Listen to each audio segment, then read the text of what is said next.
help you if you use voiceover in your work, my friends. God help you. It's flaccid, sloppy writing. Essa crítica é algo comum de se ouvir quando se estuda um pouco mais sobre filmes. A de que se deve evitar usar narração no roteiro. This is me. I think it's apparent I need to rethink my life a little bit. Essa lição é baseada em uma famosa frase: mostre, não conte. Ou seja, em vez de falar de forma explícita uma mensagem ou como um personagem se sente, use as imagens para transmitir as mesmas ideias, para que elas falem por si só. E sim, isso é um princípio que faz muito sentido. Mas dizer que a narração nunca funciona seria um erro. Afinal, vários filmes excelentes usaram esse recurso muito bem. As far back as I can remember, I always wanted to be a gangster. Mas então, o que diferencia uma má e uma boa narração no cinema? Tem diferentes formas para você entender o que constitui uma narração desnecessária. Uma das principais é se perguntar: essa narração está dizendo algo que o filme já está mostrando? Caso sim, o uso do recurso é simplesmente redundante. Vamos dar uma olhada nessa cena de As Patricinhas de Beverly Hills, em que a protagonista Cher fala sobre a falecida mãe dela. I don't remember her, but I like to pretend she still watches over me. Hey Ma, 98 in geometry, pretty groovy, huh? Percebeu? Se não tivesse a narração dela dizendo que gosta de fingir que a mãe ainda acompanha a rotina dela, a gente ainda assim teria entendido que ela faz isso graças a esse trecho aqui. Hey Ma, 98 in geometry, pretty groovy, huh? E se você prestar atenção, vai ver outros momentos similares no filme. Olha essa cena em que a Cher descreve a professora dela, sendo que a câmera já mostra exatamente o que ela está dizendo. Well, sure, she has runs in her stockings. Her slip is always showing and she has more lipstick on her teeth than on her mouth. Uprising. Em alguns casos, a gente vai ver a narração ser redundante de outra forma. Ela vai ficar repetindo algo que já tinha ficado claro para o espectador antes. A gente vê isso, por exemplo, em O Pai da Noiva. No começo do filme, o protagonista explica por que ver a própria filha encontrar o cara certo pode ser algo doloroso para um pai. And that's the biggest fear of all, because then you lose her. Beleza, então a gente já entendeu de cara que esse é o medo do personagem. Só que depois a gente vê a cena em que a filha apresenta o noivo dela pro pai. E aí vem essa narração. I was no longer the man in my little girl's life. I was like an old shoe, the kind we manufacture and get all excited about and then after a few years discontinue. Precisava mesmo martelar esse tema de novo? A gente já tinha entendido que esse era o problema. Olha como a cena teria funcionado perfeitamente só deixando as imagens falarem por si próprias.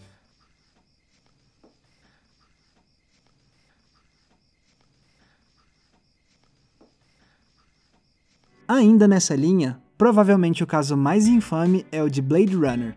A versão original tinha uma narração feita pelo Deckard que ia mastigando a história inteira para o público. Mas nenhum momento é tão frustrante quanto a cena em que o Roy faz seu belo discurso das lágrimas na chuva. É um momento tocante e que revela a visão de mundo que o personagem tinha desenvolvido. Só que aí vem isso. I don't know why he saved my life. Maybe in those last moments he loved life more than he ever had before. Sério, cara? Sério mesmo? Felizmente, quando Ridley Scott pôde lançar a versão do diretor, ele decidiu retirar por completo a narração, e aí Blade Runner se tornou essa obra-prima poética que a gente conhece hoje. Ok, mas então o que seria um bom uso de narração? A resposta mais simples é usar esse recurso para complementar a narrativa do filme, em vez de repetir o que está sendo mostrado. E a partir daí podem surgir diferentes estratégias. Às vezes, a narração pode nos fazer entender melhor a mente de um personagem. Taxi Driver é um bom exemplo disso. You talking to me? Nesse filme, Scorsese consegue estabelecer, sem narração, como Travis é um cara perturbado.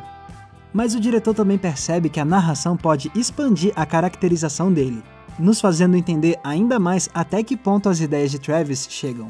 Vamos para essa cena aqui, por exemplo. Se ela só mostrasse o Travis olhando para os jovens na rua, a gente poderia achar que ele está só observando eles.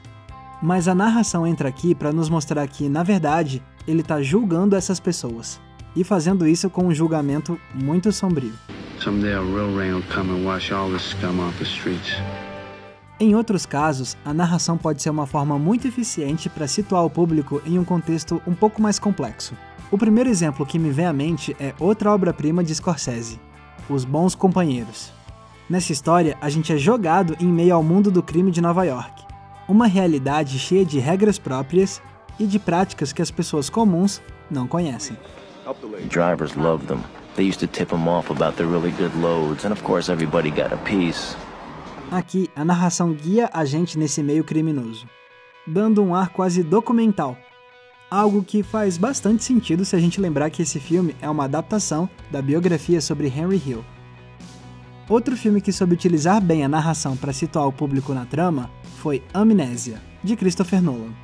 Nele, faz sentido a gente ter uma narração em primeira pessoa do Leonard, porque isso funciona como uma janela para os pensamentos confusos desse homem que não consegue lembrar de nada.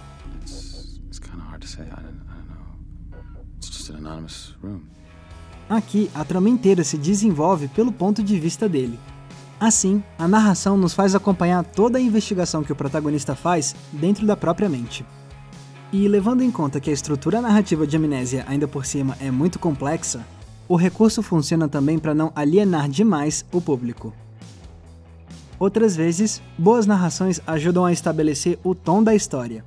O Grande Lebowski, por exemplo, começa com uma narração que já transmite o tipo de humor que a gente vai ver no filme. Quando a gente acha que pode confiar completamente no narrador como um ótimo guia para a trama, ele vem com uma dessas. But sometimes there's a man. Sometimes there's a man.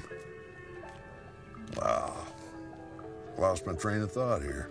O narrador, assim como Lebowski, se mostra logo cedo como um personagem excêntrico, preparando assim nossas expectativas para o tipo de história que está por vir. E sem contar um caso bastante específico, quando o filme é a adaptação de um livro. Em vários desses casos, a narração é utilizada como uma maneira de preservar no filme a escrita original dos autores. Os exemplos são vários. Um Sonho de Liberdade, And it was right. I finally got the joke. Medo e Delírio, You have no faith in the essential decency of the white man's culture. O Grande Gatsby, In the summer of 1922, the tempo of the city approached. e ainda tem muitos outros casos de filmes que souberam explorar de maneira criativa o uso da narração. And he began it the same way he always did. Hello? Com cada um deles, a gente pode aprender uma boa lição sobre o uso desse recurso. Fica claro então que escrever uma narração eficiente é mais complicado do que parece a princípio. Não se trata de simplesmente colocar alguém falando em cima da história e pronto. Trata-se de entender o poder que as imagens têm para contar histórias e de não subestimar a inteligência do público. É um recurso difícil de dominar, mas que, se bem utilizado, pode enriquecer e muito a sua história. Então é isso, galera. Muito obrigado por terem conferido o episódio de hoje. E se vocês gostam do nosso trabalho e querem nos ajudar a continuar produzindo vídeos, considerem se tornar apoiadores do Entreplanos. Para se tornar um apoiador do Entreplanos, basta acessar a nossa campanha no Apoia-se e escolher com quantos reais você gostaria de contribuir uma vez por mês. Você pode contribuir com apenas R$5 por mês e ganhar acesso a conteúdos exclusivos, como bastidores do canal e uma coluna semanal na qual eu escrevo recomendações de filmes. Quanto maior for a sua contribuição, mais recompensas você ganha. Você pode inclusive fazer parte do nosso super exclusivo Cineclube Entreplanos, no qual uma vez por mês a gente assiste um filme e faz um debate sobre ele via videoconferência. Eu adoro fazer o Cineclube porque é uma ótima oportunidade da gente interagir mais cara a cara e debater excelentes filmes. A gente já discutiu Toro Indomável, Cidade dos Sonhos, Blade Runner, Um Sonho de Liberdade. É muito legal. Então, se você tem interesse em ajudar a financiar o nosso trabalho e de quebra ganhar várias recompensas legais, é só acessar o endereço que você está vendo aqui no cantinho, ou então acessar o link que está aqui embaixo na descrição. Se você quiser me acompanhar nas redes sociais, é só me procurar usando os nomes que estão aparecendo aqui embaixo. E não se esqueça, é claro, de curtir esse vídeo e se inscrever aqui no Entreplanos para não perder nenhum dos nossos episódios. Mais uma vez, muito obrigado pela audiência, um abraço e até a próxima sessão.